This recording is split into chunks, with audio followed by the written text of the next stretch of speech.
Well, hello there, folks. This is Rabid here to go over some gameplay tips I think can be useful for new players.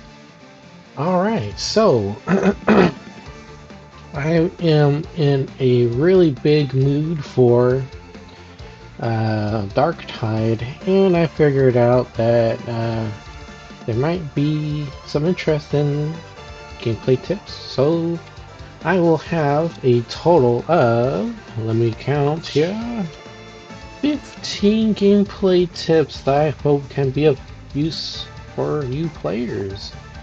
Alright, so the first one we're going to talk about is if you are interested in experiencing a campaign-like environment, well, you got two options, okay? Well, the easiest way to do it is to show you.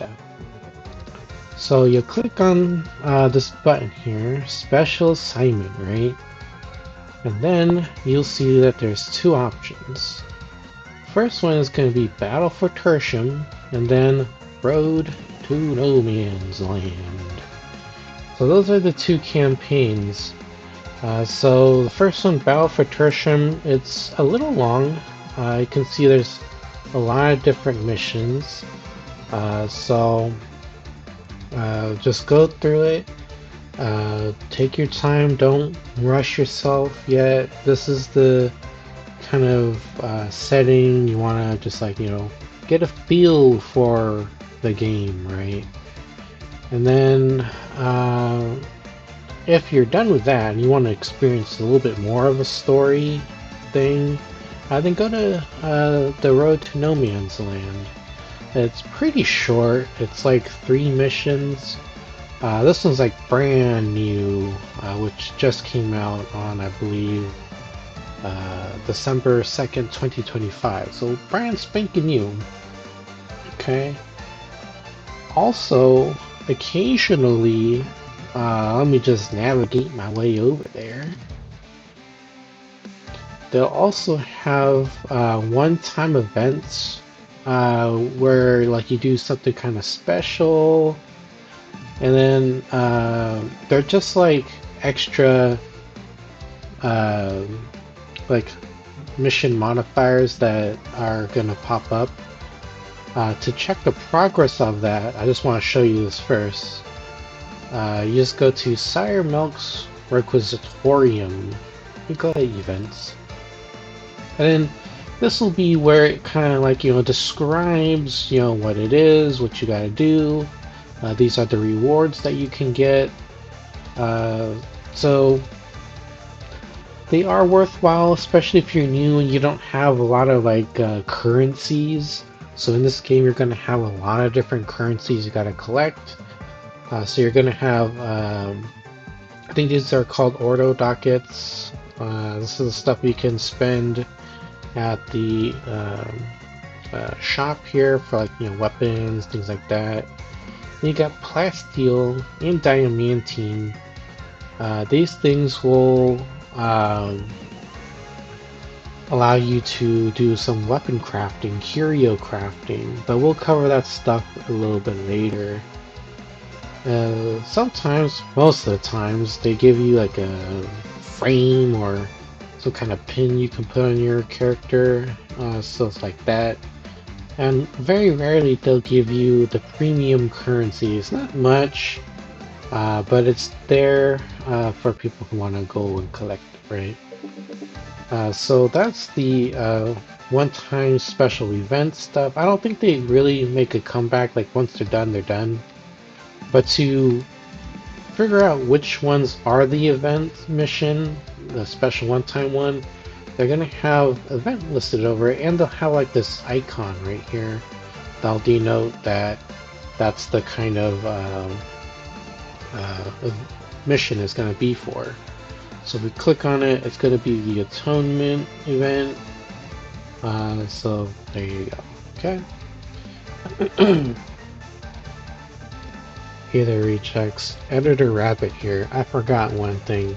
There's actually another game mode that you can play. You can access it through the Secanium here, Or if you really want to, you can go all the way down over here. Or at least that's what I think you can do. So let's just check it out together. Same thing, same interface. So it's called Mortis Trials. It's this game's version of Horde Mode Survival. There's going to be 12 waves with increasing difficulty per wave. There's going to be a lot of specials and elites that spawn in. There's a limited amount of items that you can pick up, like, you know, the ammo crates, grenades, med stems, medic crates. Those are usually found within shipping containers that will unlock occasionally. I haven't played too much of this. I don't know too much about how things go, but I played enough to say that it can get a little challenging. Now the rewards will be, you know, you get the experience, you get the Ordo dockets, but then at the end, when you complete all the waves, you get a decent amount of Plasteel Diamantine. So that's more of your jam. Check it out. You can also get interesting bits of lore in there, as like bits of audio dialogue from Sephine's memories. So if that's your jam, check it out. Hope you have fun. Alright, back to the main video. Next thing we're going to talk about is campaign, or not campaign missions, but like how to unlock higher difficulty levels and mission modifiers, okay? So let's first talk about like mission modifiers. I don't know what the actual term is, but that's what I call it. So sometimes there'll be certain missions that you can run, and they have these like little special icons on the bottom right hand corner. So if you're curious about what those are, you can just like click on the mission, right? And it'll give you information on what's it about. So this one, for example, is hunting grounds. So what that means is that during the course of this mission, you're going to be encountering a lot more poxhounds in significant waves sometimes. So that's what that is. We could check out another one. This is like lights out, bring a torch, meaning that the lights are just out and it's going to be really hard to see. It's like almost pitch black. And I kind of forgot what these are. Oh, right. Okay, so these are the primary and secondary objectives, right? So this will just describe what you're supposed to be doing in this mission, like the main objective. And then the second one is like, for example, these will vary, right? Seize Grimoire, so sometimes you need to collect stuff. But we'll go over that stuff in more detail later. These are just your rewards for completing the mission successfully, so Ordo dockets. I forget what this is. I think it might be related to like it's either gonna be XP or something else. I don't know, but don't worry about it. You'll just accumulate it and then you'll be done. Alright, so let's talk about like coming back to the main topic here, difficulty levels. So it's going to be 1, 2, 3, 4, 5 main difficulty levels, so the very easiest one being Uprising. Next one's going to be Malice, it's getting a little bit harder. And then Heresy is kind of like the mid-ground, it's like medium difficulty, and then Damnation is hard, and then Orc is be challenging. And there's another one, which I'll show you. This one will require you to have like a group to launch, but these are called like Havoc missions. So you gotta go through Havoc 1, and then the max is like Havoc 40. These are really challenging missions. After you get out of like 1 to 5, it's like kind of easy, and then You know, when you get to like 6, it starts getting a little bit more challenging. At least that's how it was when I tried it out several months ago.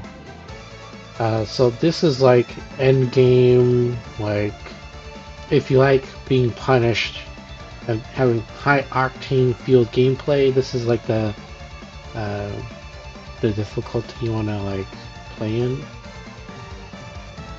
Oh, also, it does reset weekly, but if you just do at least one mission successfully, you'll get a ton of these crafting resources. So diamantine and plasteel, they can be really challenging to collect because they're always kind of scarce.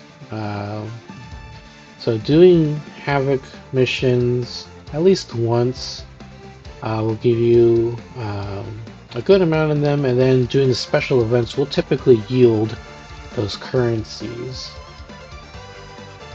But coming back here to the regular missions, let's just bring it down. Actually, it'd probably be better to show you on another operative. Didn't think about that. Change operative. I think one I haven't done yet is the Hive Scum. Just give me just a moment. Okay, so what I want to show you is that for each difficulty level, it's going to have a progress bar 0 to 100. And as you play missions and you succeed, you'll go up in progress. But if you fail, you'll start to kind of lose progress. It won't kick you down to the previous tier, but it'll just reset you to 0, which you can see above the mouse cursor here.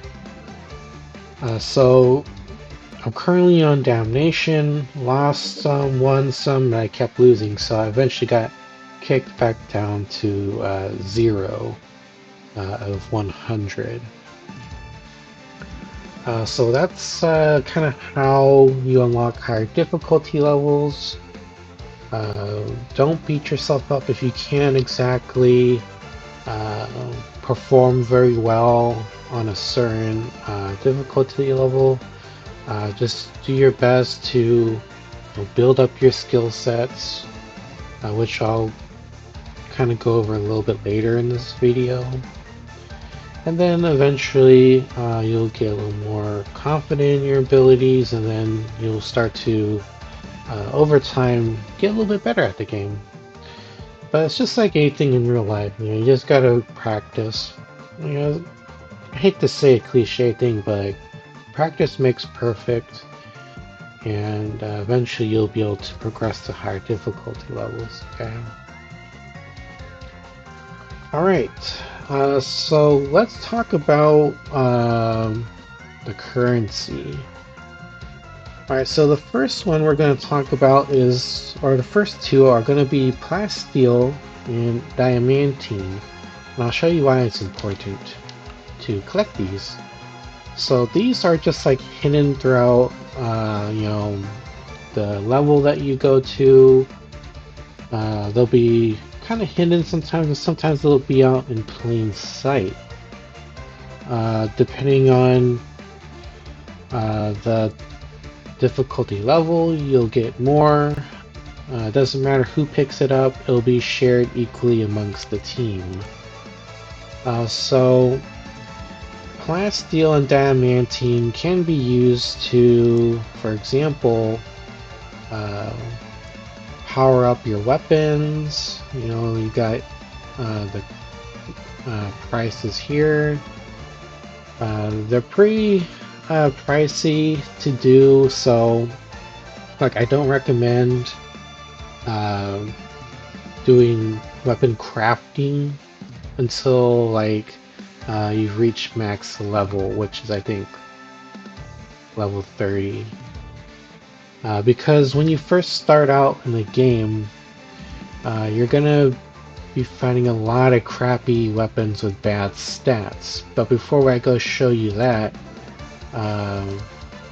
just want to show that you can also beef up the individual stats of each weapon that you have. It'll cost a bit of Ordo Dockets, Plasteel, and the max weapon level is going to be, I think, like 400 or 500, something like that. I'll have to check.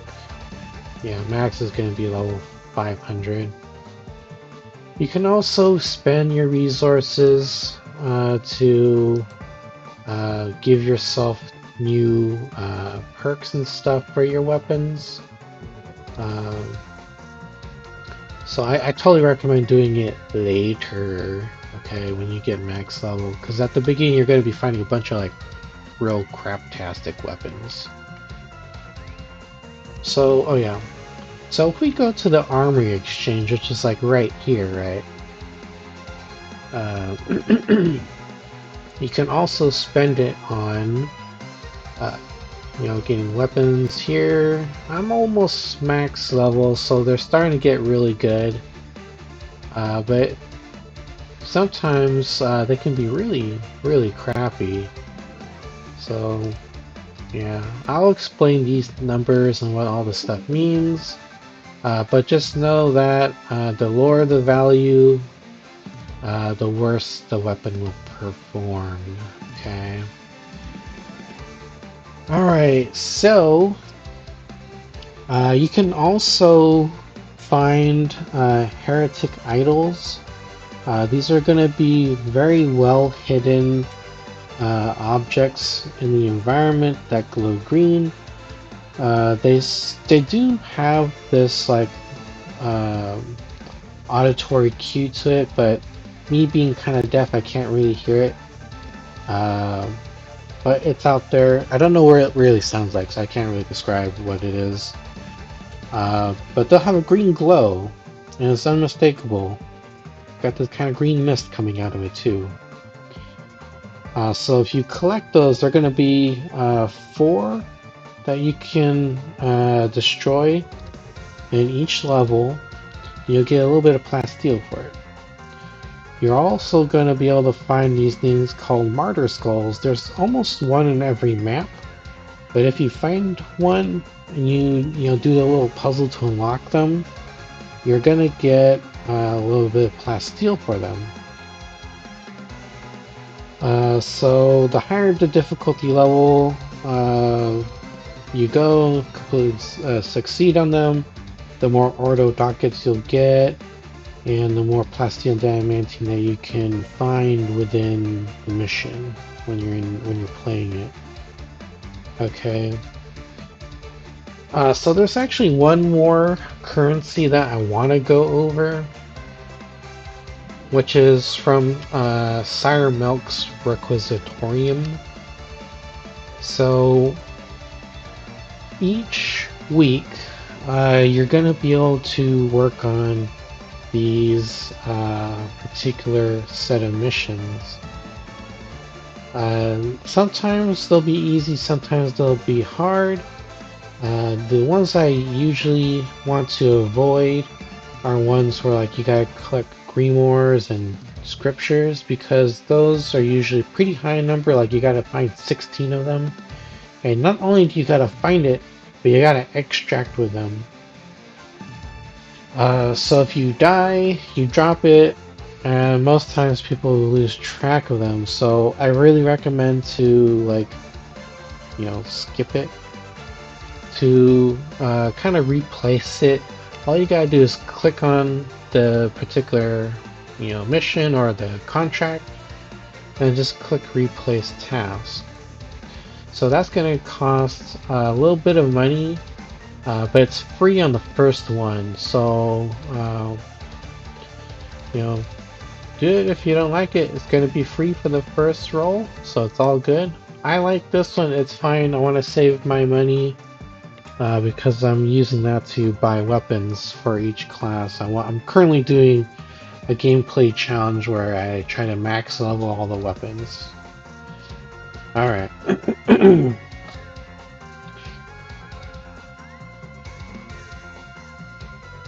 Okay, so here's the big one that I want to go over.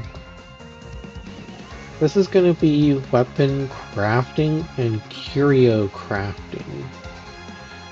So let's start with weapon crafting. Okay. So when you successfully complete a mission, right?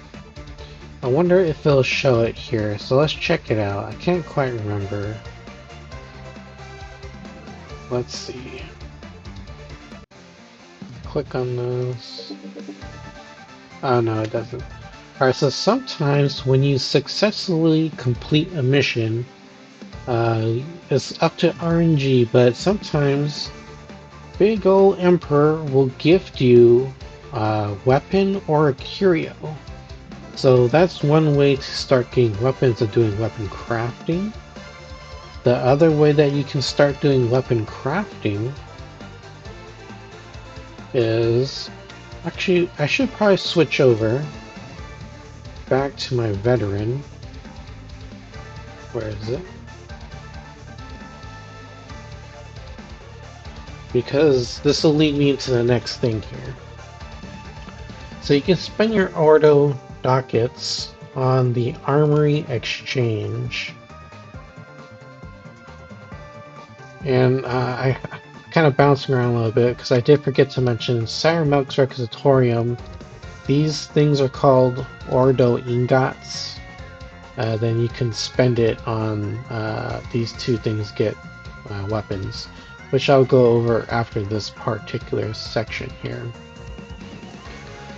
So let's go back to the Armory Exchange. This is where you're going to be primarily looking for weapons. Okay. So you can start in two different locations. Requisition Weapons and Curios or Brent's Armory. I like checking out Requisition Weapons and Curios first because you can preview the weapon stats. So what we just saw here, perfect timing, that it does cycle like every hour. So if you don't like what you see, you can always come back within the next hour. New stuff will be excuse me, in the shop. Alright, so what am I looking for in particular when I'm looking at a weapon? So this is actually a pretty good example here. You remember these numbers I was talking about? So this one I would say is like a perfect roll. What do I mean by perfect roll? So each attribute for a weapon, you'll see number out of 80%, 60%. Sometimes, oh wow, some of these are really good rolls, or decent rolls. Sometimes you'll see like 72%, 68%, but these are all RNG. These are all random. And what you want to find are 4 attributes that have 80% as the maximum.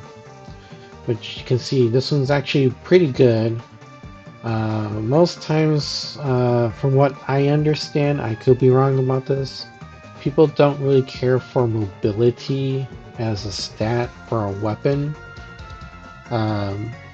Because the stuff you really want to focus on are like things like damage, penetration, the first target damage, the maximum amount of damage you can deal to the first target you hit. Damage is damage, right? That's just how much oomph is going to be put into, when you're hitting something or when you're shooting something. Penetration is really good for when you need to, attack something that has like armor on it. And what you currently see right now, though, for this particular dagger is that damages 55 out of 80%. Finesse is 79 out of 80%. So on and so forth. So let's actually go shopping and demonstrate how I would go and find something that I need. for example, the plasma gun. So this one in particular, it looks decent. What I really want is something that will have 80% damage, at least 80% stopping power. I'm not sure about which of these three I want to have the rest of the 80% in.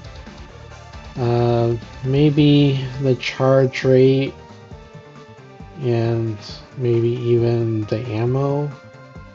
Though the thermal resistance will allow us to shoot for longer without having to let it cool off. But because this isn't exactly what I'm looking for, I'm gonna then go to Brent's Armory. Okay, I'm gonna click on the ranged weapon. I'm gonna come down here and look for the plasma gun. It's gonna cost this much dockets, so I'm gonna acquire it. And what I'm hoping to do is look for something that kind of looks like this, maybe. Wow. Usually it takes like several times to get a somewhat of a perfect roll here.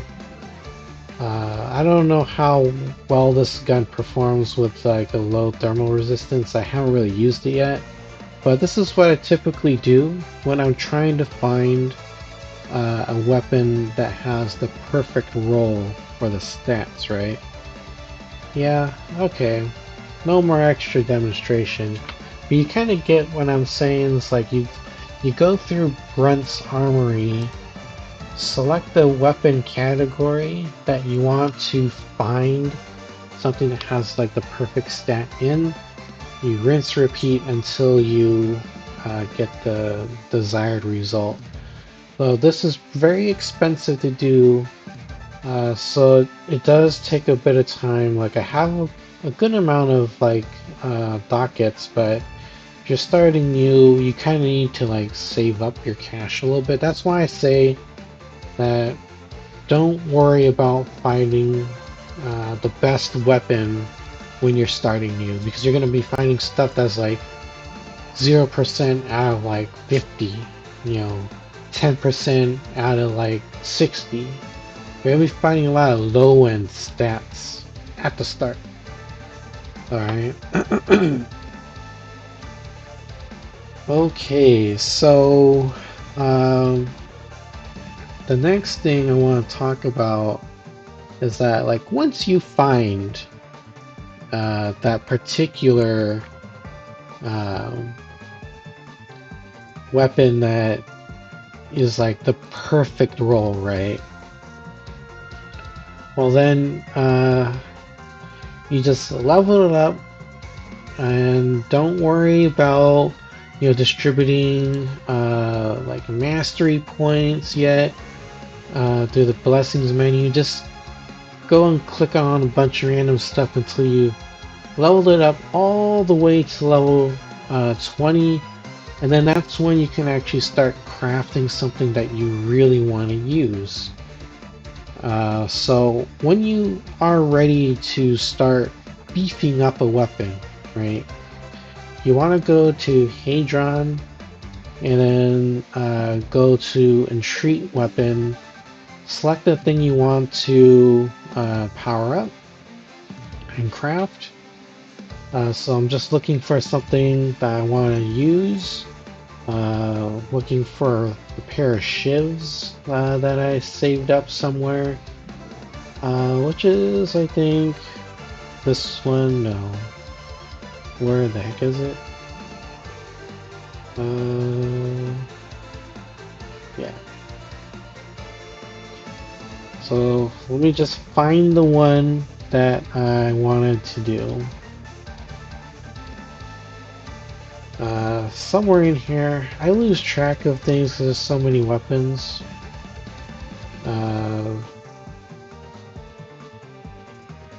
Let's see, where the heck is it? Not this one. Ah, it's this one. Alright, so once you selected it, right, go to Consecrate.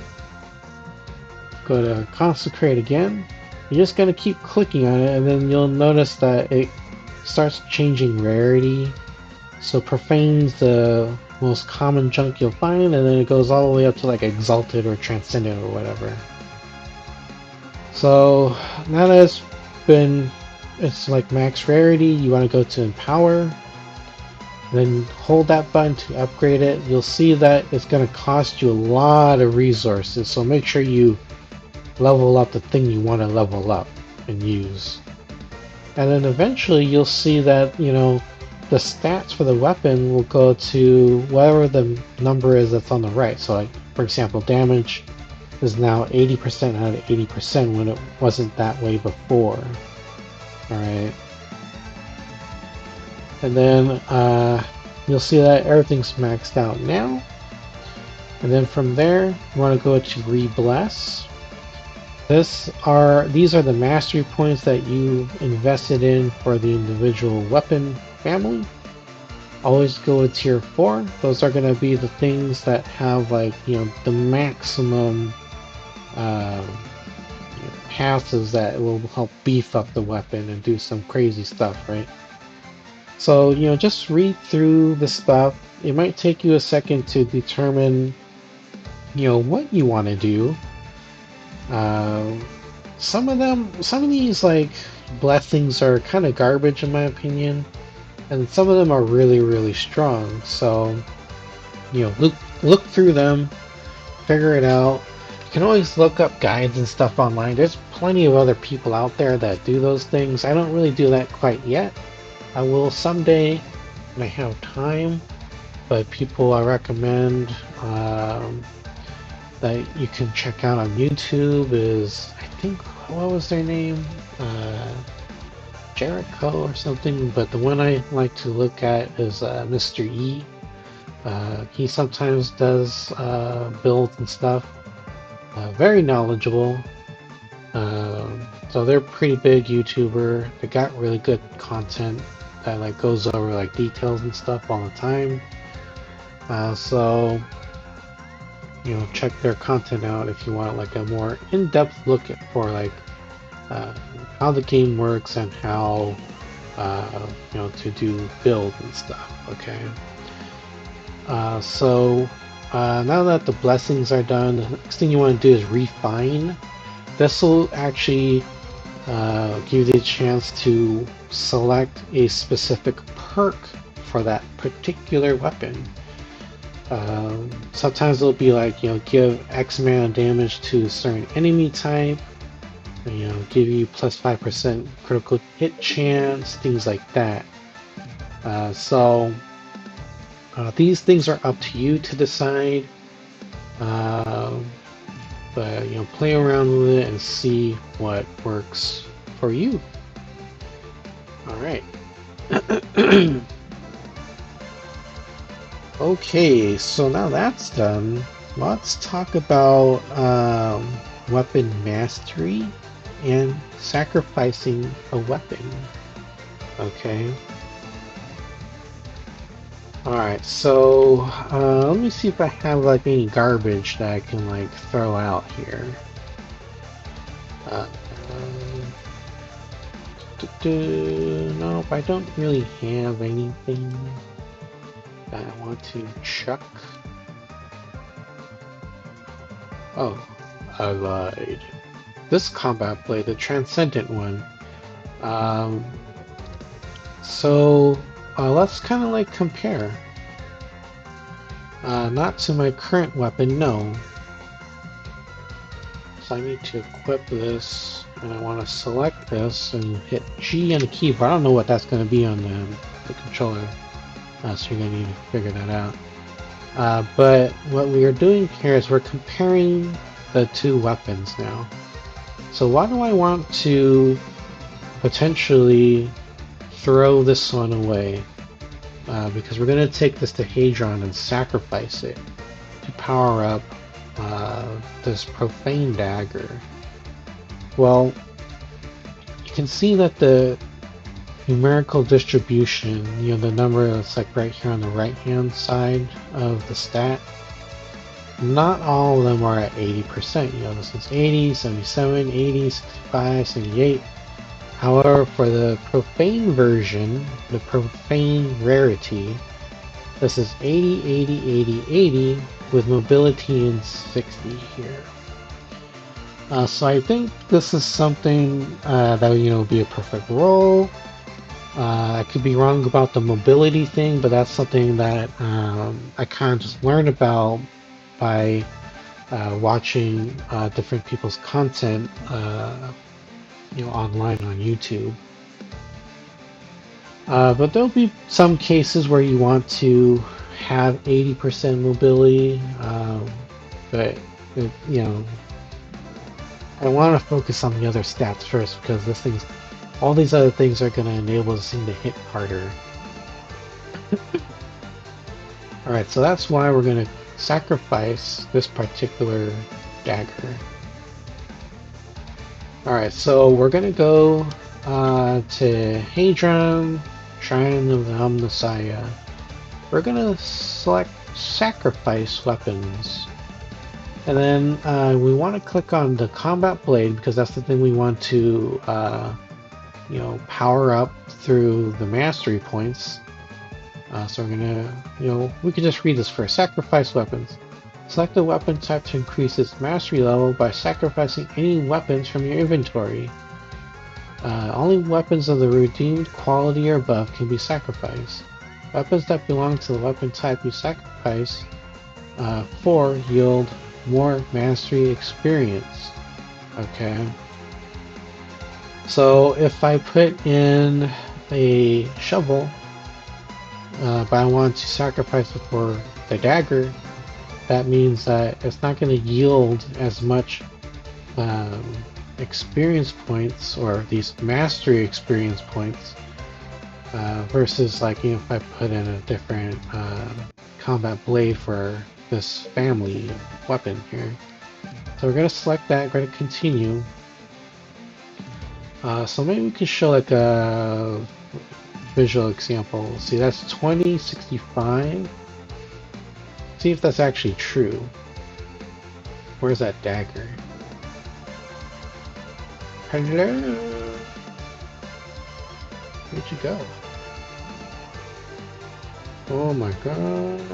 Where'd it go?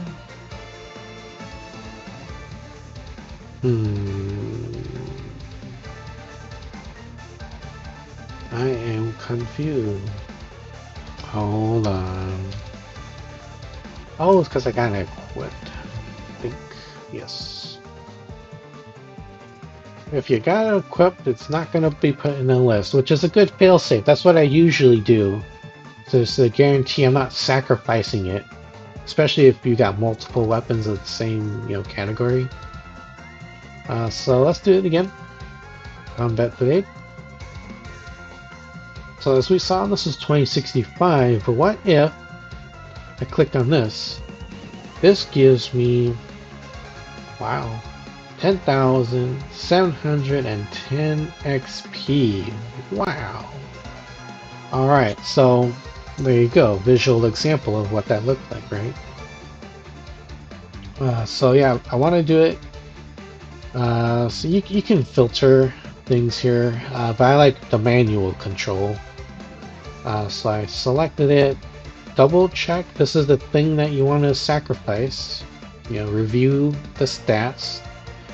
Then once you like what you're going to sacrifice, go ahead and continue. It's going to give you this screen as like one more kind of confirmation thing, just in case, right? And then just sacrifice. And there you go. That's the amount of XP that's going to be given to it. Or maybe I read that wrong because it only gives me 4,860.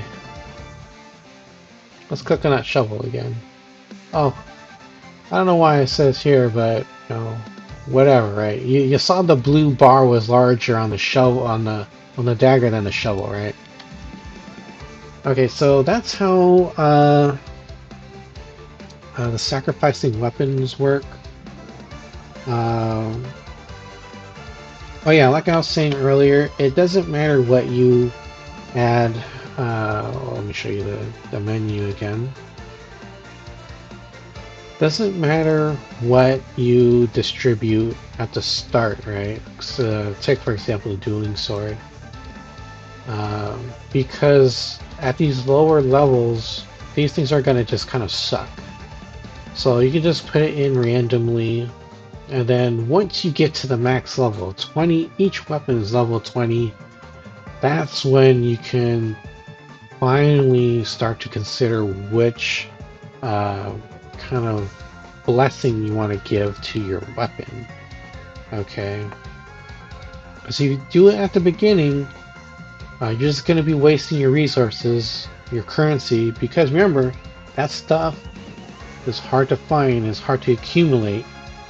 I can play for like maybe an hour or two at a time, and I'll probably get like less than 1,000 per class deal diamantine. Because eventually you're going to find weapons that will start to give you the perfect 80, 80, 80, 60. Okay? So save your resources when you're for the right level. Okay, the next thing I want to talk about to further go into the details of weapon crafting, let's just take ourselves into the Sycarnium. That's how you say it. So this place is, if you go to the meat grinder, you can select difficulty level. This will allow you to test out your weapons. So the next thing I'm going to talk about is the weapon marks. This will let you kind of fine tune the weapon itself. A great example is going to be, let's just talk about my favorite weapon, just throwing it out there. The Recon Lasgun. This thing just destroys mobs really good, but it's terrible for armored enemies like these bozos. Alright, so for this particular weapon, right, I want to show off the different marks and how you can adjust it to a particular playstyle or change things up. So you go to marks, we see that there's like 3 different versions for this particular weapon. Each weapon will have a certain amount of marks, and some might not even have a mark. So I forgot which one this one is, but we're gonna just show it off here, right? So with this particular mark, this is the amount of damage I'll be doing here. Okay, so let's just demonstrate it on this guy.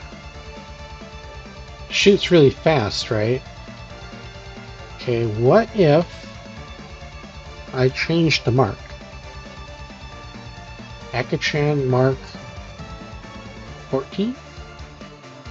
Gonna clip it. Alright, so what is this gonna do to the weapon? As you can see, it shoots a little bit slower, right? This will allow you to conserve your ammunition a lot better. It still does pretty good damage, right? So marks, I think these numbers even increased here. So the damage you're dealing is increased compared to, say, this one. You see it's a little bit higher, right? Ammo is a lot higher too, like the reserve ammo is 852. Alright, so what about this one? Oh, let's check it out. Alright. This is the one where it just like shoots and will eat through your ammo so quickly. But there's a downside to this thing. It's very inaccurate. Look at how much the spread you got here. And sure, you can aim down sight with this particular weapon. This becomes a lot easier to control. But sometimes you're just not afforded that luxury where you can aim down sight for whatever X reason. Okay? And before I move on, you also, I don't know what the default button is on the keyboard and mouse and controller, but each weapon should have like a special alternate fire. Sometimes it'll be burst fire, sometimes it'll just be bracing the gun hip fire. Sometimes you'll have a flashlight. This is another reason why I really like the Recon Last gun, because it'll light up the darkness. Some levels are really dark by itself outside of the lights out modifier, okay? Alright, so that's weapon marks. So hopefully that will give you an idea of like how to better customize your weapon. But if you want another example of what that could look like, let's just take a look at one more example here. The power sword. My buddy Sam was doing this. I was trying to figure out how he was doing it. So one thing that changes between this and the other mark is like when you hold down block and then you do your primary attack. You see that? You stab. It has really good penetration. Right? You go up to this big old Ogryn. Does some pretty good damage if you poke him in the face. However, if you change the mark to the Skandar, well, let's see what that does. It's a slash. You see that? It's not as effective, right? You go up to this guy, it's not as effective as, like, you know, the poke. Right? So let's just switch that back before I forget. Okay, so that's weapon marks. Okay, so let's return, let's get out of Psycarnium, or Psycanium. I don't know how to say these words. Let's get out of there. So the next thing we're going to talk about is Curio Crafting. So curios are relics that will allow you, once it's been like max leveled, will allow you to carry up to 3 different perks. Okay. Let's get back to nope. Get back to the armory exchange. So this one is going to be the thing that's a little bit harder to do because you only get 2 options every time you go here. So if you don't see something you like, well, you gotta wait till the whole hour is up until it cycles. So you just see this thing gives you +2 maximum stamina. The perk is +15% damage resistance. Gunners. Wow, it's actually kind of the same thing except this one's for the bombers. So these are the guys that'll throw the hand grenade at you. Usually it's the one that's on fire. So the blessings is something that you cannot change, however the perk you can. The other place that you can potentially find another one is Sire Melk's Requisitorium. That's going to be through the limited time acquisitions, and nope, not through, oh, through here as well. Okay, I forgot about that. But sometimes you'll find one down here, like this one for example. It's not too bad. I prefer to have toughness because it's easier to recover compared to, like, say, health, because your actual healing options within the game are quite limited. So this one, it's decent, it's okay. I might consider getting that one, but what I have is okay for me right now. So that's another way to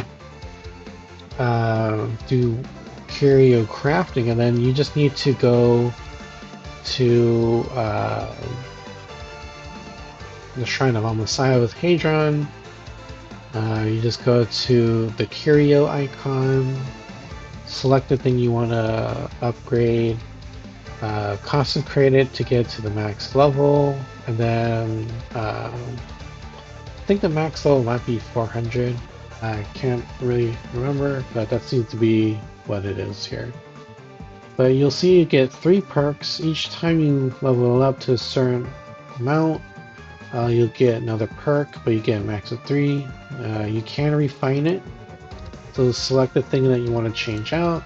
Always select it from category 4 or tier 4 because they'll give you the highest stat value. Like for example, combat abilities, is that any different? 3%, 2%, 1%. So as you can see, tier 4 is the place you want to, invest in. Not really worth it to do 1, 2, and 3. Alright. So, with Curio Crafting, the things I recommend you look for are Toughness, Health, and Wounds, but Wounds are primarily for Zealots that have that particular talent tree where they utilize less or more open wounds. Will give them more damage per wound. But that's very specific. Generally, you want at least like 1 Curio to have a wound on it, plus wound. And we'll go over that in detail in the next major section. Alright.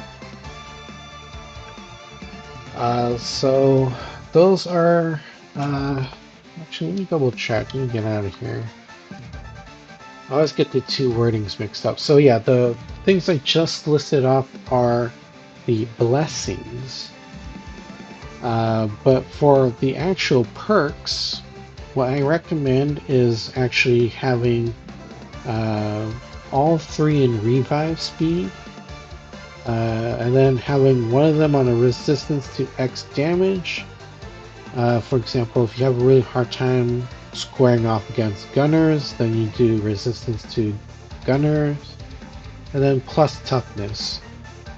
These things will allow you to survive a little bit longer, and the revive speed, I believe it stacks, I could be wrong, but that'll speed up the rate at which you revive someone that has been knocked down, okay?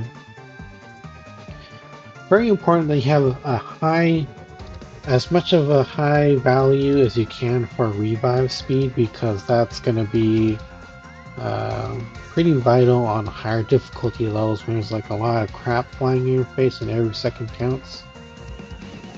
You'll notice the difference when you have like 0 compared to having like 1, 2, and 3 of these on your curios.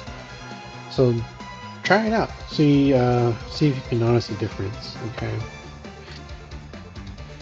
Now, the dum-dum like me, because I'm such a dodo bird. Oh look, that's a cool name. So I forgot to mention that you can also do weapon crafting through Sire Melk's Warquisitorium. That's gonna be through limited time acquisitions and mystery acquisitions. Again, I'm also looking for things that are 80, 80, 80, 80, 60. Sometimes he'll have, it's just like the armor exchange, except the main difference here with Sire Melk is that typically the stats are closer to the maxed out value that's listed here, that's on the right, which you can see. And these weapons that you can procure from Sire Melk are typically ones that you can just pick up and use right away on higher difficulty levels, because they are typically really close to being maxed out for their stats or maxed out already. I might be wrong. Maybe I misremembered it. At least for this particular set, it looks like all the stats have been maxed out already. I lied. I didn't misremember it. That was just extremely lucky. So yeah, they'll either be maxed out or close to being maxed out, which will, help preserve your crafting resources so that later on you can find the perfectly statted weapon, which you'll then dump your resources into. This is just like you can consider Sire Melk's weapons as like a starter kit to allow you to push a little bit higher in the different difficulty levels. Okay. So sorry about that. I am going back and forth a little bit. I always seem to miss something when I'm writing my notes down. Okay. Let's see. Doesn't show it here. Damn. Alright, I think we're gonna need to go to Psychanium. Set it right this time.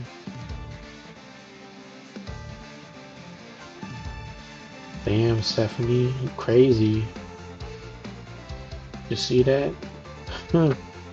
Alright, so let's talk about wounds, health, toughness, and healing. Alright. Let's talk about wounds. Alright, so in the bottom left of my screen, underneath my name, you'll see this these 4 white bars. Those are the amount of wounds that I have. But what are wounds? So when I take damage, that white bar will steadily decrease over time, but only if the blue bar on top is already diminished to 0. So the blue bar on top, that's your toughness. That is passively regenerated over time when you're within coherency with other team members. There's going to be some skills that will allow you to increase or decrease your coherency level, and there'll be some abilities that will allow you to add missing toughness to your toughness that's been depleted. Sorry, it's kind of a bit of a weird way to say it. So there's going to be some abilities that allow you to recover it when you kill, for example, a heretic, right? Sometimes there'll be some abilities where you can regain toughness to a ranged attack, but typically you regain it by being next to other people or by killing something with your melee weapon. Okay. Can't demonstrate it here because I don't have the mods to have them attack you. But that's what it is. You can consider toughness as like your shield, like from Halo, right?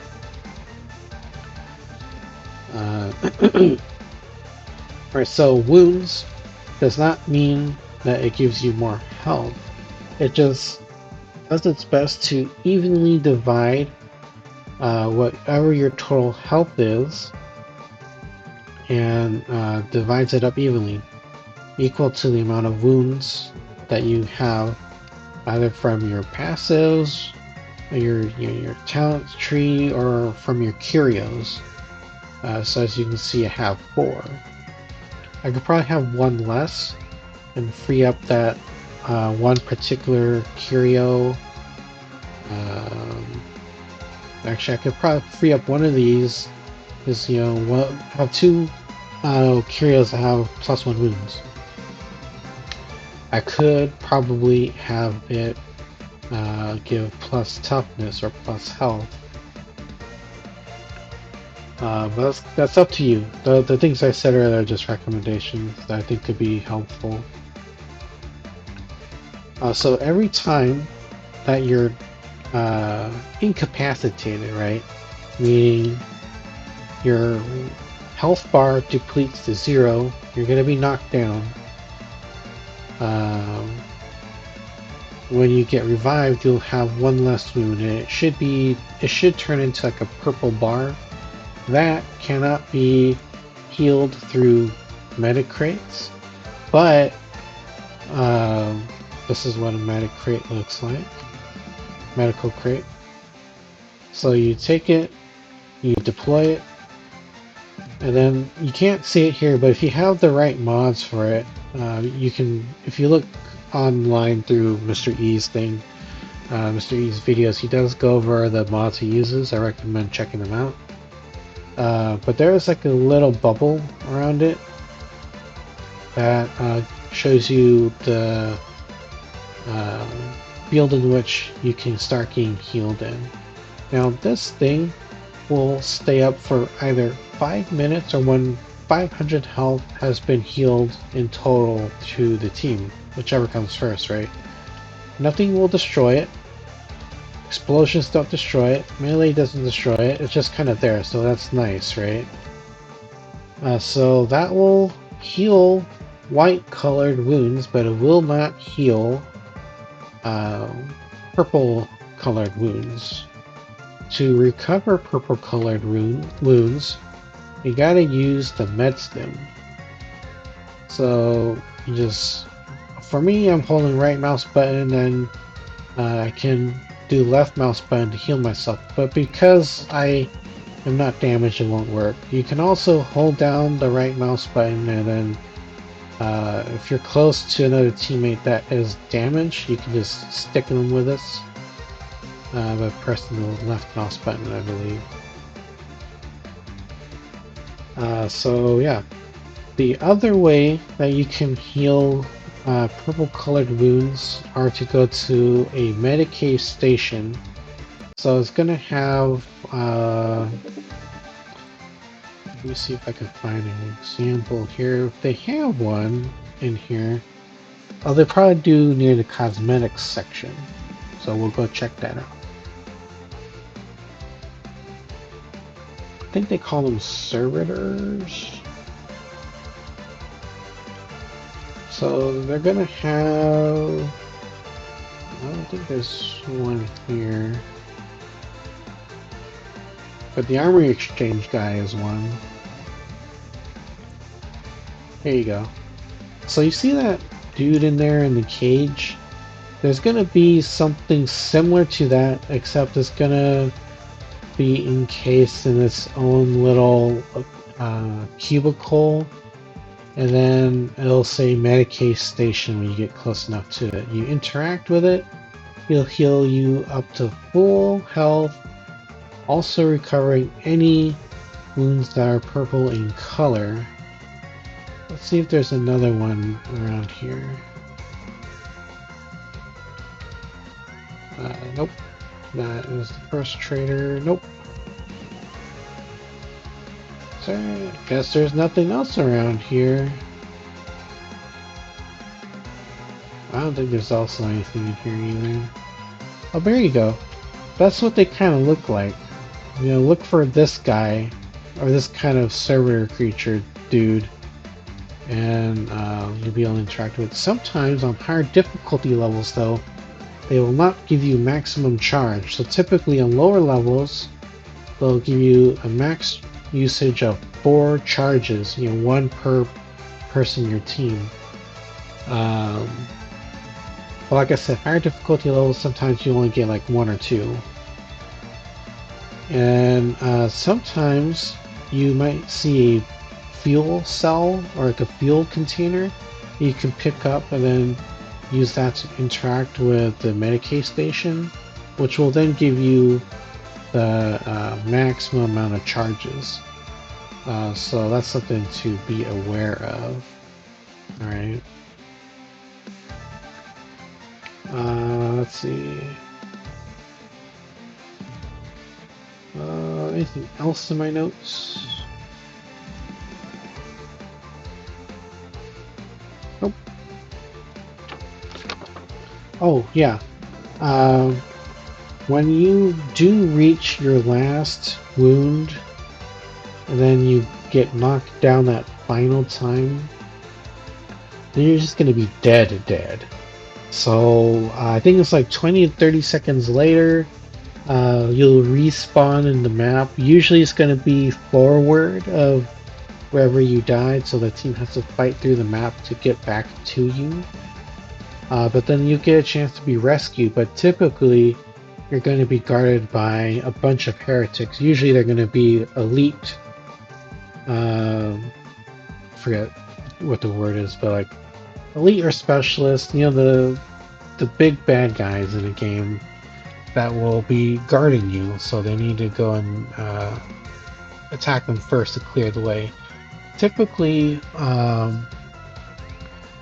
good habit to do is to like let the team know either voice comms or through in-game chat, saying like, you know, what's around you. Like, for example, I got 2 gunners, I got 2 Ogryns, bulwarks, crushers near me. Let them know what they're going up against so they can plan accordingly. Alright, I'll go over the different enemy types in a moment, but let's talk about how to level up fast. The way in which to level up fast is that when you are eventually able to unlock, access, and use curios, I recommend you look for curios that give you plus X amount of experience. So what that will enable you to do is like you get more bonus experience at the end of every mission. That'll help you get to level 30 faster. And it might not seem very noticeable at first, but having that extra XP is going to allow you to just get to your full build quicker and faster, so you have to do less grinding. Alright, so have 3 curios that have plus X amount of experience points. This is something that is worth investing in. You can change these out through the refinement option with Hadron. I think it really is worth it, and that's the one thing I would say spend the Plasteel Diamantium on as early as possible. Alright. Okay, so that one done. All these menus. Let's talk about yeah, here we go. Let's inspect, isn't it? Alright, so let's kind of talk about some of the keywords here. There's going to be several of them, but I think the top 4 that you want to be aware of and how they work are going to be brittleness, render, stagger, and impact. Also damage and stopping power. So let's start with damage. This one's going to be pretty easy to understand, right? This is the amount of damage that you can inflict. So you'll be dealing 80% damage with this particular weapon. Damage is damage. The next one is going to be brittleness. I think. Let's see. Does it say it here, or do I need to go through here? I know what it is in my mind, but I wonder if I can show you it officially what it says. Okay, it doesn't. So brittleness is that each time you hit a heretic and you have the brittleness perk on, that's just going to allow them to get hit harder. So if I apply 4 stacks of brittleness on a particular target, that means they're going to be taking 4 times the extra damage from you and your team for all future hits, for as long as it has brittleness on. And then render is actually for you, the individual. So if you have a high render value, that's gonna allow you to penetrate their armor a lot easier. Let's see. Don't think this has it, but I think this one will. Nope, it doesn't. But it also feeds into penetration, which is just going to be the same thing. It allows you to hit through the armor a little bit easier. The next thing you want to talk about is stagger, which is interrupting an enemy attack by shoving or knocking them back due to an explosion, or attack, or ability. So some nodes in a talent tree are going to work off of stagger, and you can deal X amount of extra damage if something has been staggered. So staggering is, I think, fair to say, it's pretty important in this game. It allows you to get a little bit of breathing room. So, like if you block and then you push, that's going to allow you to stagger them a little bit, and then you're going to be able to hit them or run away or reload, whatever, right? Whatever it is that you're making that room to do. Next thing is going to be impact, which is like increasing the effectiveness, or I should say increases the chances of you successfully staggering an enemy and how long they remain staggered. Okay, so I think those are the ones that are like the most important to kind of just like know how it kind of works. You can always go to the Wikipedia for this game to look at the full list, but that's I'll just leave that up to you to read. Okay, we're gonna move into enemies in the game, but before we do that, I want to show you what it means by block pushing. You hold your guard up, your block. Mouse keyboard is going to be the right mouse button, left mouse button, just press it. There you go, they've been staggered. Alright. Bigger dudes like this are going to be a little bit harder. They won't flinch as much, and they'll recover a lot faster, okay? So, keep your guard up, like boxing. Alright. So let's talk about the actual enemies of the game. Okay, so these freaks right here, these low-level heretics, they're gonna be real easy to kill. Okay, and then we're gonna go anti-clockwise. Okay, so these guys, I think they're unyielding. Oh, it doesn't show, okay. But I think these guys are unyielding. I forget the classifications, but let's just go over each enemy. So the Scab Mauler, usually they're gonna have a lot of armor. Or I think that's a Scab Mauler. Yeah, Scab Mauler. Who the hell are you? Scab Rager. Oh, okay. I got them mixed up. The armor looks the same. So this dude and this dude, the Scab Rager, or Dreg Rager, god damn.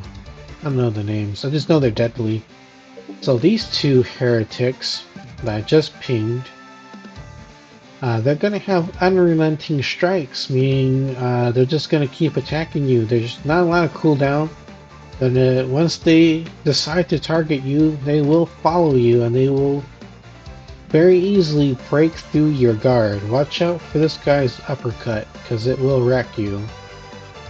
Okay. This one's easier to kill compared to this guy, because he's got the armor. I'll get out of the way, you little freak. Okay. And then this dude is a scab, or no. What is he? Drag shotgunner? Scab shotgunner, what the hell? What's the other one? Yep, never mind. There's only one shotgun guy. No, he's the other shotgun guy. Oh, look at that, he's got a bayonet. So, drag, scab, drag, scab. But they both have goddamn shotguns. So, don't let them shoot you. They will put a heavy hit on you if you ignore them. Shut them down by getting up closer. Any enemy that has a ranged weapon as like their primary thing, get close to them, and then they'll switch to their melee weapons, and that's when you can start wailing on them. Okay. So shotgunners, all the same. This Poxhound, that's one dangerous damn demon dog.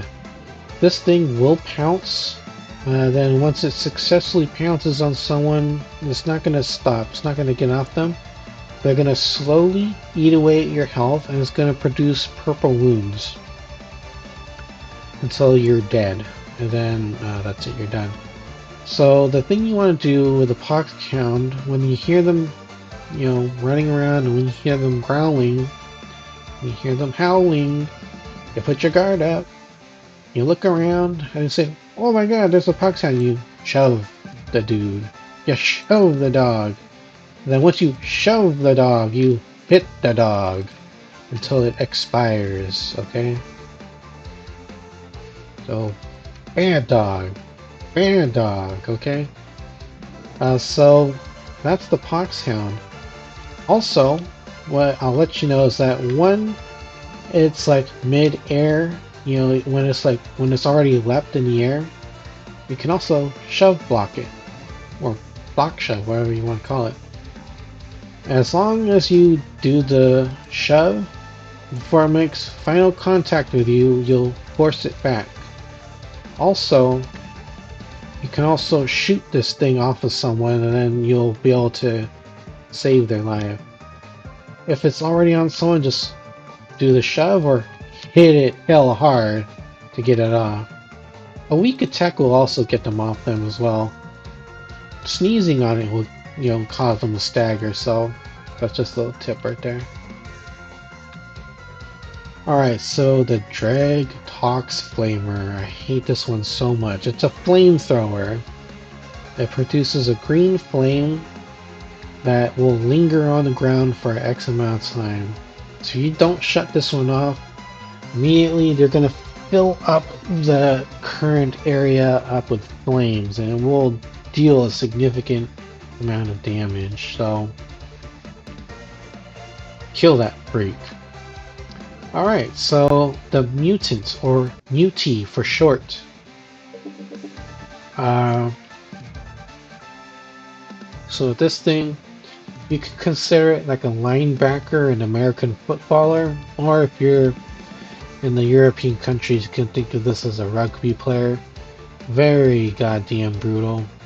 It not only charges you down, it'll chase you down, it'll grab you, it'll do Hulk smash on, what the Hulk did to Loki in the first Avengers movie, the little whiplash, and then it'll throw you. Just be careful. Sometimes they might throw you off a ledge and you die, but they'll throw you a significant distance away, opposite of the way that you're looking, I think, if I remember that correctly. So kill the damn thing, okay? It's dead. Alright. This guy, the Scab Sniper. We just call it the Sniper. This thing has a laser sight that emits a laser beam, and that'll let you know when this thing's targeting someone or trying to find someone. And then there'll be a white flash from the scope indicating it's about to shoot. It also will steady the laser beam, letting you know that's about to shoot as well.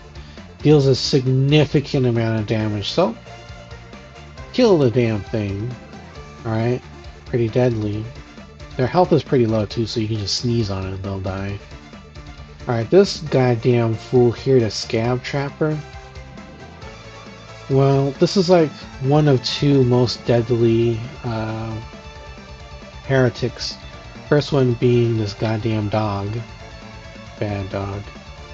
So why is this deadly? It doesn't actually deal damage, but you see this contraption right here? That fires a net. Very fitting because this thing's called a trapper. It fires a net that immobilizes you. So you're not going to be able to move. And usually it'll do it at the most inopportune time for you when you're not looking. So for this particular heretic, there'll be like this kind of sound, like this energizing sound, and then a couple seconds later, it's gonna fire this net.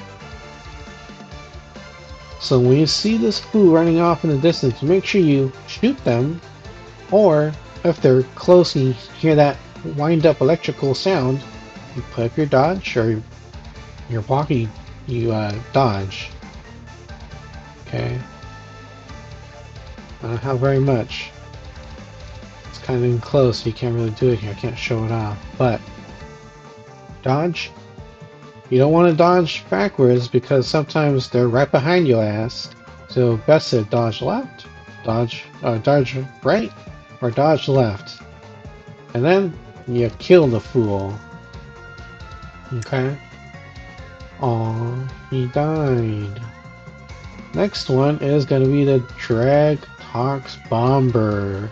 So this damn fool, this heretic, is going to throw a poison bomb grenade. It's going to fill up a large space in the field, and it can deal significant damage over time. So if you see this running off the distance, make sure you try to kill this thing, or at least ping it, so that other people with better long-range weapons can kill it. Alright, the next one. The Scab Flamer. This one's got a bit of armor. Like I was saying, this thing's got a bit of armor. So it's gonna be a little bit hard to take this down, especially on higher difficulty levels.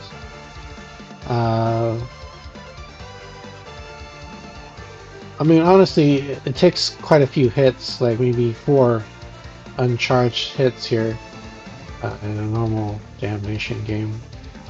But this thing, it's the same thing as like the other flamethrower, the Drag Tox Flamer. Same thing, except the fire is red. Fire hot, either way, red or green. So, kill it. Next one is going to be the Scab Bomber. This is going to have incendiary grenades. It's going to leave a wake of fire similar to the flamethrower guys. Usually, this one's going to have a sound associated with it, where it's like the sound of pulling a pin. It's pretty distinct, and if your ears are good, you should be able to hear it quite easily. So you see it, kill it. What's over here? Oh, leave? No, I don't want to leave. Alright. Moving into the Ogryns, we'll start with the Reaper. This thing doesn't really have much in the way of armor. So just whack at it. It's got some armor, but typically you want to poke it in its face. That's going to be the weak point. So a lot of the weak spots in this game are going to be at people's faces. So there you go.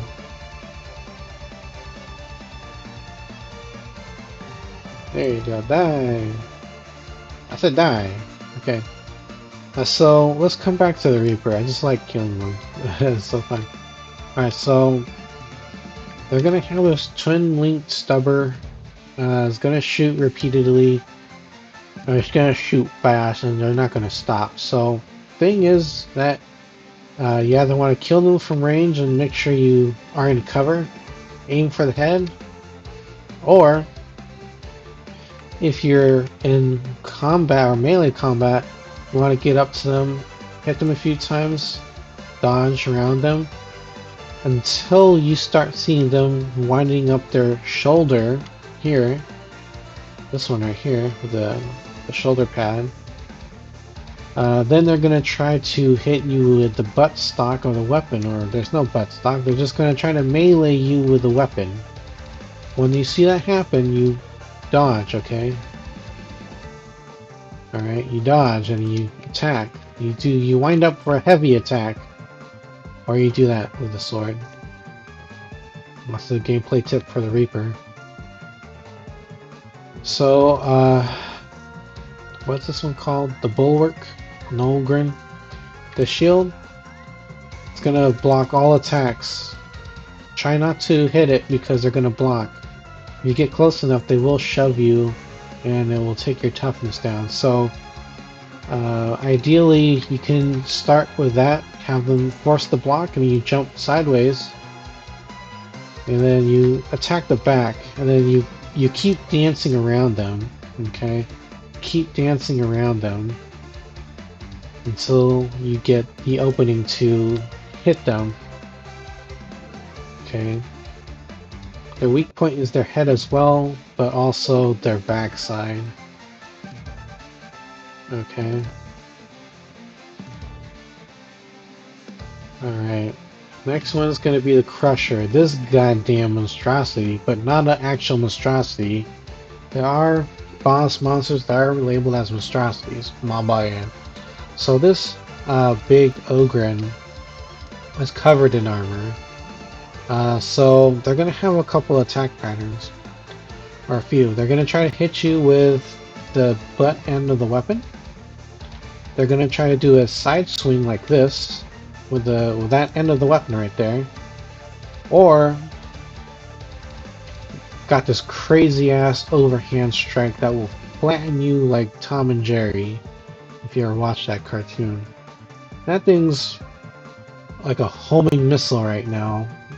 So wait for them to wind up. You know, they're gonna bring it over their head, and just as about where that thing's about to land on you, you dodge to the side. Okay, dodge to the side. All right. So dodge to the side. Don't dodge back because they will follow you, and then you'll get flattened. You try to time it at the last moment, and then you should be able to escape their clutches. So the weak point is going to be the head. See, hitting the body is going to do as much outside of crits. Crits will ignore armor. So there you go. Next one is the Scab Gunner. This is a las gun of some sort, but it shoots hella fast and hella hard. Same thing with this Dread Gunner, except it's an actual kinetic weapon. It's actually using real bullets. Both of these guys, just like the Reaper, they're not going to stop shooting. There's no cooldown. Once they see somebody, they're going to keep shooting until they're dead. I believe the weak spot is also the head. Definitely the head. Yeah. You want to hit the head. Alright. Next one is the Scab Plasma Gunner. He's covered in armor. So you want to wind up your heavy attacks, aim for the head, and then it should die. A big swing. But with the Scab Plasma Gunner, typically they're gonna like to heat up the weapon for a few seconds and then shoot you. It does a significant amount of damage. I do not recommend getting shot by them. As you can see, they got this melee weapon. I think if I get that off them, it's like a club. So engage them at close range. You engage these three enemies at close range, and they'll instantly try to melee you. These guys don't have melee weapons, so they'll try to hit you with the butt of the weapon, or they'll try to push kick you. This goddamn fool, this heretic will just take the stick and try to hit you. Alright, so hit them until they're dead. Just like this. Alright. Scab Mauler, similar to the Bulwark here, or the Crusher. This is the Bulwark. So similar to the Crusher, the Scab Mauler also has a very deadly overhand attack, same pattern. It brings it above their head, in a vertical line, it comes crashing down. Do not get hit by it. Alright, they also have left, right, swing. Sometimes they'll try to kick you, try to push kick you. So I believe the weak point is the chest. Yeah, the helmet's actually pretty sturdy. So hit them in the chest, and you should be able to take them down. Or you just wind up your heavy strikes, and the head should be a good target still. Either rejects. This is Editor Rabid here. So I did forget to talk about the Pox Burster. So this one, it'll have like a pretty unique sound effect to it. It's like a giant beeping noise, and the closer it gets to you, the louder the beeping and the faster the beeping will get. So when you hear the beep beep beep beeping sound, that's when you switch to your melee, throw your guard up, your block, hold it, and then push block. So right mouse button to put the block up, press the left mouse button or your primary attack to push it away, and then make sure you dodge backwards. So that if it is too close, it'll explode away from you. Sometimes you need to dodge backwards twice, but it's always better to play it safe. Sometimes you can take them out at range. Sometimes one block push isn't enough, so you gotta push it a couple of times. If you're far enough away, you can finish it off with a ranged weapon. Yeah, that's about that one. Sorry about that. Back to the main video. Alright, so coming over to these guys, you can't really tag them because they're not elites. They do have like armor. They're going to be pretty plentiful, especially these guys with the las guns. So they can melee you with it, but they will prefer to... Well, who are you talking to, pal? Your face is ugly. But they are going to prefer to shoot at you from long range, so las guns, and they also come in a variety of kinetic weaponry. And then you got these guys with the spiky maces, okay? So that's it for the stuff they can typically find in here. But let me now bring up my web browser. Alright, let me see if I can switch that on. Alright, so what I'm looking at here is the wiki. So I'm still talking about the enemies of the game. So let's talk about the monstrosities, okay? Yes, allow the ads. So one of them, there's going to be like 4 types. One of them is the Beast of Nurgle. So this nasty looking thing, it's going to be pretty hard to take down. I believe there is... Yeah, okay. So on the back, there's going to be like this yellow orb. That's going to be its weak point. And if you get close enough to this thing, and if it has vomited on you, it will pick you up and it'll eat you, put you inside of its stomach, okay? And you're going to take a significant amount of corruption damage, meaning it's going to turn your wounds into purple wounds. And sometimes it'll carry you off, it'll walk away from combat. Sometimes it does that, okay? So if you see someone get swallowed up by this beast of Nurgle, you gotta stun it somehow with your weapons and abilities.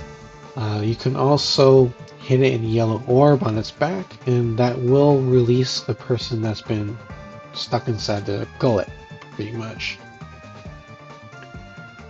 Also, when it pukes on you, it kind of like does it in a long salvo, has a good distance on it.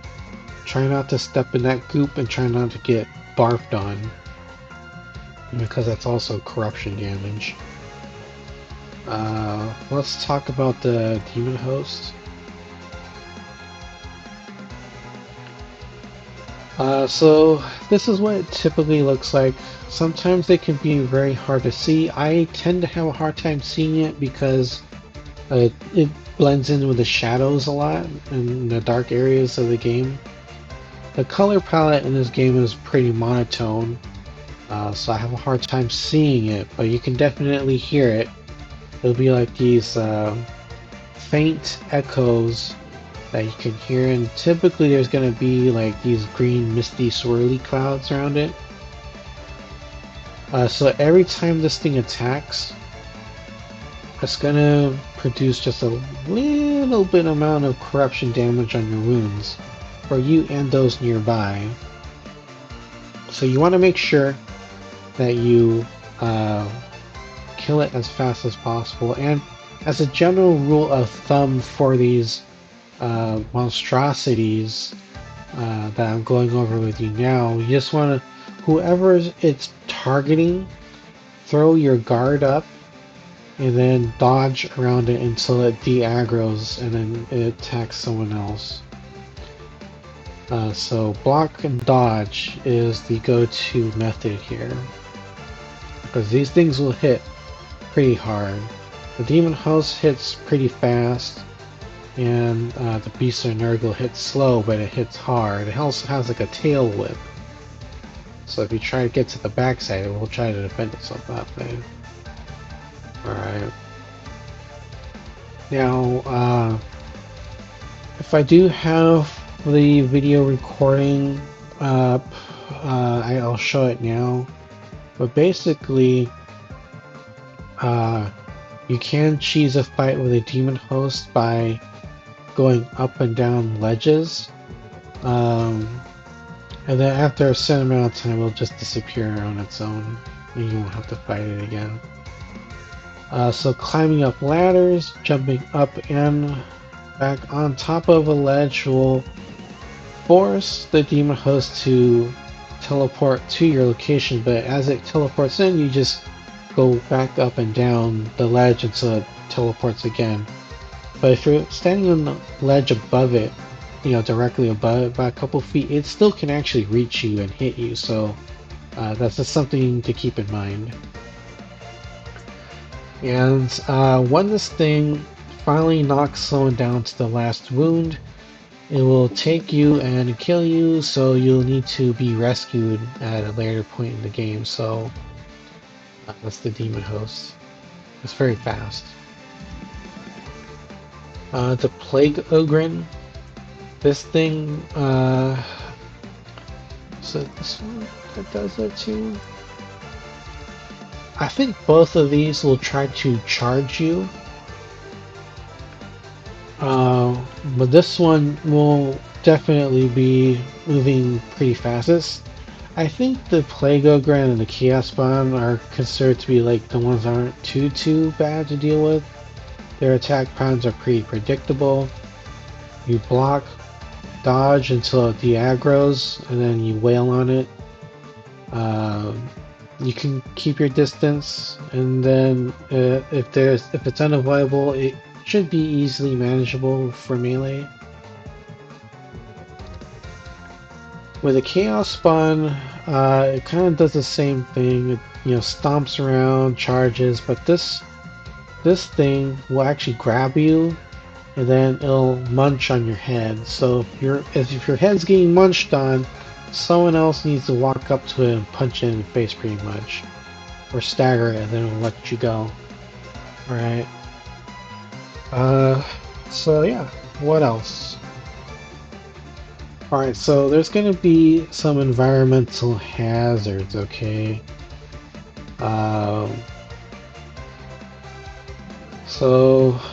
First one we're going to talk about are the barrels. So I believe, let's read this through. During cause damaging pushback effect that create temporary full fire application. So this one's supposed to be an explosive fire barrel. I don't know what color that's supposed to be, but just know that you want to avoid hitting these things on accident if people are near it. The fire barrel will just produce a pool of fire, and then the other one, whatever color that is going to have a very big knockback, which can cause players to fall off ledges to their doom. So you gotta be really careful if these are near ledges, okay? Next one are gas tanks. So these ones, just like the other barrel, have a few seconds before they detonate, typically. So it's the same thing, creates a pool of fire or creates a knockback explosion. These annoying ass things, they can just explode. I don't think they'll create a pool of fire, but these are the environmental hazards you want to watch out for. You can use them against the heretics, but if you hit them on accident and if you're near other players, you and the other players will get hurt or knocked off a ledge and just die. As far as ledges go, there is fall damage. If you are high up enough and you fall a significant amount of distance, you'll just die. Depending on the particular mission that you're doing, sometimes you'll need to either collect munitions and deliver it to a certain location in the map, collect fuel cells, fuel canisters to power up like a bridge or a gate. But sometimes you need to do something interactable like this thing, the Auspex scanner. So when you have a servo skull with you and it's been deployed, you'll see. Bring this up a little bit. Bigger to see? No? Wow, okay. So sometimes you'll see an option in the middle of your bottom screen here saying to whip out the Auspex scanner. Or not the Auspex scanner, but like this data interrogation thing, whatever, right? This interface. You gotta go through this little mini game where you wait for this tracker to hover over the yellowish box and you press the primary attack button. And you go through it and so you get through each of the rows. And then it'll be done. And you can continue with the game. However, sometimes... What the hell? They don't have the other one? Wow, that's kind of lame. Well, anyways, you also have another Auspex scanner where you kind of use it to point at objects in the environment to scan it. So there'll be an indicator, like, there'll be several dots on the little screen, kind of like this. It'll pop up. We just gotta walk up to it and kind of follow where the dots are indicated. kind of like a radar from like a handheld radar thing from like a sci-fi movie. And then it should make like these beeping noises the closer you get to an object you can scan. The louder the beeping will get. The next one is actually the biotic probe. You just need to look through each of these dots. So like use your walking controls, like your left joystick where the keyboard is going to be WASD. Then your primary attack button, click on each dot to see which one is the white one. And then when you find the one that's white, you gotta click it a total of I think like 3 times. And then that minigame will be done. The other one that you gotta do that I didn't really talk about before is a demonic corruptor. So when you have to destroy demonic growths as part of the mission, when you get close enough to one of these things, they're not going to pop up, but once you get close to the general location, these Nurgle-like tentacles will start sprouting from the ground, and then once little tiny yellow eye bubbles pop up, you want to hit them until that tentacle is destroyed. There'll be several of them, and then you need to destroy them within a short amount of time in order to spawn this demonic corruptor. Hit it a few times, it'll be destroyed, and move on to the next one. That's that mini game. I think that's it. Oh, the bomb defusal. This one's kind of fun. So this one, you want to use your movement joystick, so most likely it's going to be your left joystick or the WASD. You want to gently nudge the ball in a particular direction, keeping it away from the circle. Every time it hits the circle, it's going to stop the progress meter, which you can see in the left and right hand side. So you don't want to like jerk it. You don't want to bang the controls really hard. You want to be very gentle. The longer you can keep that ball from hitting the circle, the faster the progress will go. So that's that one. This one we're going to talk briefly about defensive techniques and staying alive. So in one of Mr. E's videos recently, he said that when you're starting out new for the Hive Scum, you're going to kiss the floor a lot. You're going to become the floor inspector. That is going to be true when you're first starting out for a lot of the classes, especially if you're like brand new to the game, right? You're going to be the floor inspector. You're going to be kissing the floor. But why did I say that, right? Well, in this game, you can block, and that is going to be determined by the top bar here that you can see is being depleted. So when you get hit, that bar will be depleted, and then once you get to 0, your toughness breaks. You're going to be stunned for a few seconds, and you're going to get walloped on. It also depletes when you push block. Okay, that's your stamina. You run around, that's your stamina. So this is your first line of defense. Do I recommend it? No, but what I recommend is dodging. So bring your guard up, or there you go. I kind of forgot how to do it for a second.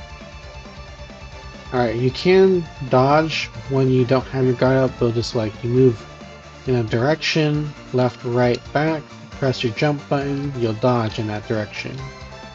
Alright. What I recommend is having your guard up, and you dodge like that, right? That way if anything does come through the guard, your stamina should eat it. You can do dodges up to your dodge counter, and then they become decreasingly ineffective, or they become increasingly ineffective because you're tired. You can't really spam it. So you can't really do too much when it's at 0. You can't dodge forward, unfortunately, okay? So what I like to do was when I know I'm going to be fighting, take a couple swings, dodge in one direction, take a couple of swings. You might miss, that's okay. Keep your block up. But I like doing this where like I try to circle around the enemy like that. Sure, I'm not always accurate, but I've found that doing this kind of dance, you can do right, left, whatever, right? Backwards, and you come back and attack.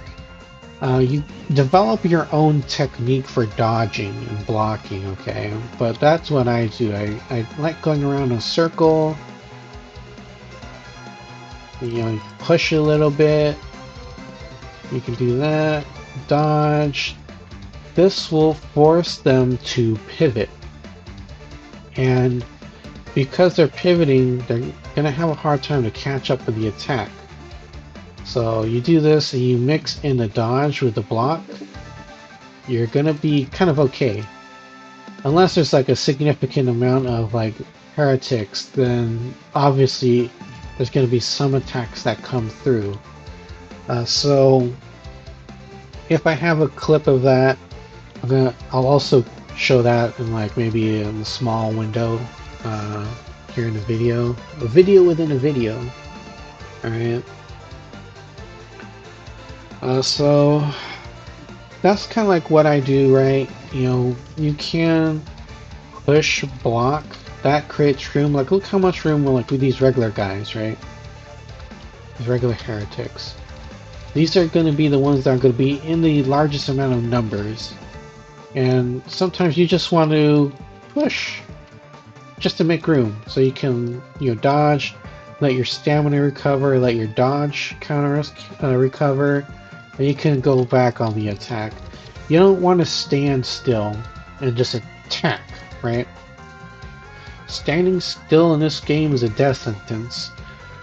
Move to live so that you don't get slurped by these freaks, okay? Can't stress that enough. You don't want to block with your face, because that's how you become the floor inspector, and that's when you get frustrated with the game. And when you die consistently, you're gonna get frustrated with the game. I guarantee it. Happens to me. Still happens to me on higher difficulty levels. So I'm sharing these defensive tips with you so that you can start to make a good habit, or at least be aware of how dodging and blocking can help you survive. Alright. My next one that I'm going to talk about is team coherency. There's going to be some skills that talk about team coherency and that will help increase it or decrease it, and even do and interact with stuff that's within team coherency. Okay. Let's see. Is there anything in the skill tree? I can't quite remember. Let's take a look at it together, okay? So this one says Fire Team. You get 7.5 damage for you and allies in coherency. Let's see. So this one, Voice of Command, Duty, and Honor, now provides you and allies in coherency with plus 50 toughness for 10 seconds, and it can exceed your maximum toughness. So, as you can see, with just a brief example here, you can see that there's going to be abilities that's going to interact with team coherency. Well, what is team coherency? Team coherency basically boils down to is, are you next to another player? If yes, they're going to be within coherency up to a certain distance, maybe 50 to 75 meters, right? Then, just as an example, I don't know what the exact number is, but typically you want to be next to other people that you should be sticking together as a team, helping each other out. So team coherency, you really be close to each other. Alright. This is also plays into toughness. There's passive toughness regen, and it speeds up when you're next to other people. It speeds up when you kill something with your melee weapon. So just stay next to each other and you'll be okay. That's basically what I'm saying. Have each other's backs, okay? Second to last one is the game director or the dungeon master, whatever you want to call it. Alright, so like I was saying earlier, this game will punish people that are not working closely, literally, with other players. So, for example, right, let's just say there's 3 people here, and then you got one person all the way over here, right? There's a large gap in the room, and they're just fighting on their own. What the game will try to do, the game director, is that they're gonna typically spawn enemies to go and get the lone wolf over here, right? Usually that's gonna be a poxhound or a trapper, or they're just gonna throw a big ass horde over there. So that's the game director's way of saying get back to the team. Okay. So, sometimes they'll even send a pox charger at you. The linebacker / rugby player one that I was talking about. So don't play on your own. Okay. Also, the game director will attempt to spawn in hordes to push the players towards an objective zone. So if you're taking too long in one area, typically there's going to be a horde coming to get you out of that area, keep you moving. Alright, so it's its own way of trying to keep the players progressing on their mission so they complete it and move on with their life. Okay. The last one. So if you've been sticking with me this long, I really appreciate it, and I'm hoping that this gameplay tips and video is actually helping you out. Because all this stuff, I pretty much had to learn it on my own, and through experience and through watching YouTube videos. Like, I've learned a lot from watching Mr. E's content. I just heard about that Jericho channel. If that's no, not Jericho. Jefficus. I think that's the name. Jefficus. Yeah. A little bit from them, but also a lot from Joe Plays Games. So I like to think of them as like the top 3 Darktide content creators out there. So I learned a lot through them just by watching, and yeah. But with those shout outs done, let's talk about the last one: reviving and rescuing teammates.